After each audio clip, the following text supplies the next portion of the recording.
Hello and welcome to Balconnen Baptist YouTube devotion. This week, the most significant week in the Christian Church's calendar, we are journeying to the cross. Today we are looking at Jesus on the Mount of Olives in the garden known as Gethsemane. Jesus came to the garden to pray the night just prior to his death. And this is what Luke wrote about it. It's Luke chapter 22, verses 39 to 46.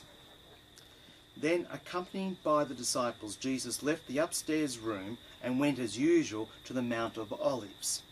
There he told them, "Pray that you will not give into temptation." He walked away, about a stone's throw, and knelt down and prayed, "Father, if you are willing, please take this cup of suffering away from me. Yet I want your will to be done, not mine." Then an angel from heaven appeared and strengthened him. He prayed more fervently, and he was in such agony of spirit that his sweat fell to the ground like great drops of blood. At last he stood up again and returned to his disciples, only to find them asleep, exhausted from grief. "Why are you sleeping?" he asked them. "Get up and pray, so that you would not give in to temptation." Of the four gospel writers, only Luke says that Jesus went as usual to the Mount of Olives. Luke must have researched this point and found out that this was not an isolated occasion. Jesus went there frequently at night, and perhaps often prayed through the night. Only Luke tells us that an angel came down from heaven to strengthen him, and that his sweat became like drops of blood. Matthew and Mark focus on the apathy of the disciples. They tell us Jesus came back to them 3 times and found them asleep. Luke reminds us that while the disciples might have failed him, God was there reassuring him in the presence of an angel.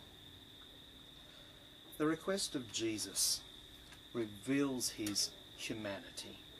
He knew that within 24 hours he would be killed, and the way that he would die would be horrific. And so he prayed, "Father, if you are willing, please take this cup of suffering away from me." Was Jesus trying to get out of his mission? I guess Jesus was showing his true feelings to his Heavenly Father. He was only 33, and no one wants to die at 33.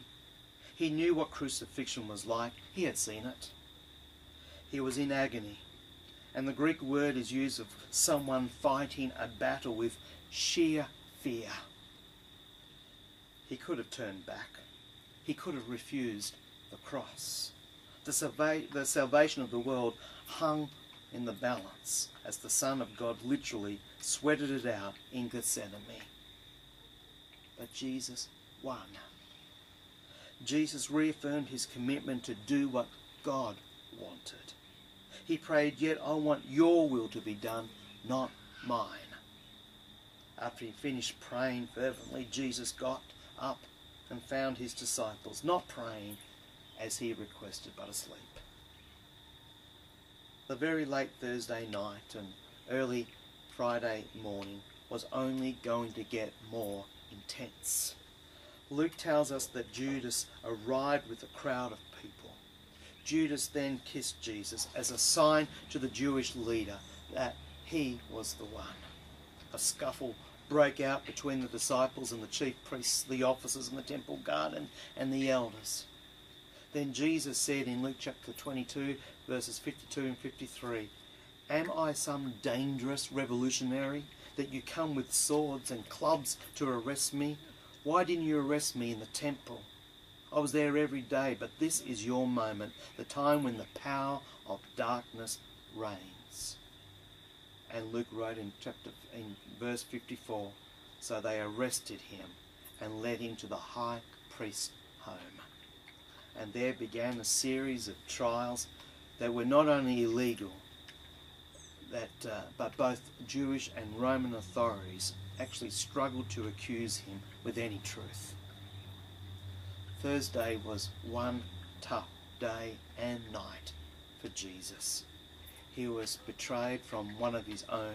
He was denied by one of his closest friends. He felt unsupported by the rest of his companions. He prayed with absolute agony and then arrested. And the worst was yet to come. Jesus was very low and felt alone.